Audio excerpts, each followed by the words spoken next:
বিশেষ করে ছাত্রদল যারা প্রগতিশীল, যারা এই দেশের ভালো চায়, তারা এই আন্দোলনটাকে এটাকে একটা সামাজিক আন্দোলন করে তুলতে হবে, যাতে সবাই গাছের নয় বৃক্ষরোপণের ব্যাপারে এবং এর যত্নের ব্যাপারে সচেতন হয়। তার জন্য তোমাদের উদ্বুদ্ধ করতে আনছি। মাননীয় প্রধানমন্ত্রীর যে দেশ গড়ার যে 31 দফা ছিল, সেখানে তিনি বৃক্ষরোপণের ব্যাপারে বিশেষ গুরুত্ব আরোপ করেছেন এবং তিনি 5 বছর প্রায় 25 কোটি বৃক্ষরোপণের কথা বলেছেন। আমি মনে করি সেখানে বাংলাদেশের জাতীয়তাবাদী ছাত্রদল সবচেয়ে বড় ভূমিকা পালন করতে পারবে, কারণ বাংলাদেশ জাতীয়তাবাদী ছাত্রদলের একেবারে গ্রাম থেকে একেবারে প্রত্যন্ত অঞ্চল পর্যন্ত তার ইউনিট রয়েছে। বাংলাদেশ জাতীয়তাবাদী ছাত্রদল সবচেয়ে গুরুত্বপূর্ণ ভূমিকা পালন করতে পারবে এই বৃক্ষরোপণে। এবং এই শুধুমাত্র বৃক্ষরোপণ না, আমরা যে পরিবেশ যে রক্ষার যে কর্মসূচি বলেন, বা বাংলাদেশের জলবায়ু যে পরিবর্তন হয়েছে, সঠিক সময় বৃষ্টি হয় না, অথবা বাংলাদেশের এখন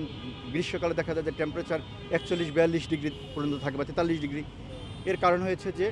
আমাদের পর্যাপ্ত গাছ নেই। এবং তিনি আরেকটা কথা বলেছেন যে গাছের মাধ্যমে এটা আয় করা সম্ভব। আমরা যদি কার্বনকে যদি অ্যাবজর্ব করতে পারি, কার্বন ডাইঅক্সাইডকে যদি অ্যাবজর্ব করতে পারি, তাহলে যে অর্থনৈতিক যে সাহায্য পাওয়া যায় সেটা $3 বিলিয়ন মতো হতে পারে। তা আমরা বাংলাদেশ জাতীয়তাবাদী ছাত্রদল একটা প্রগতিশীল সংগঠন হিসাবে এবং দেশের অতন্ত্র প্রহরী হিসাবে আমরা জনাব তারেক রহমানের দেশ গঠনের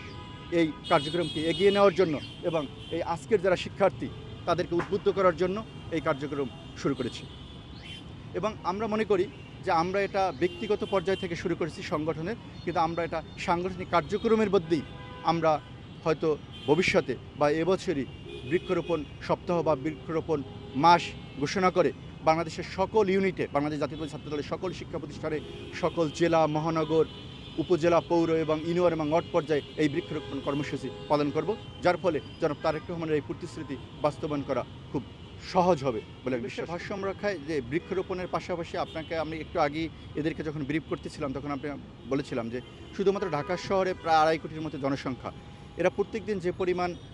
শুধু পলিথিন না, যে ধরনের বর্জ্য এখানে ফেলা হয়, যার জন্য আপনি যত পরিচ্ছন্নতা কর্মী নিয়োগ দেন না কেন সিটি কর্পোরেশন, তাদের পক্ষে এই 2.5 কোটি মানুষের বর্জ্য নিষ্কাশন করা প্রত্যেকদিন সম্ভব হয় না, যার ফলে খুব সামান্য বৃষ্টিতে আপনি দেখবেন যে জলাবদ্ধতার মতো ঘটনা ঘটে এবং এর কারণে ড্রেনেজ ব্যবস্থা প্রায় অকার্যকর হয়ে পড়ে সামান্য বৃষ্টির কারণে।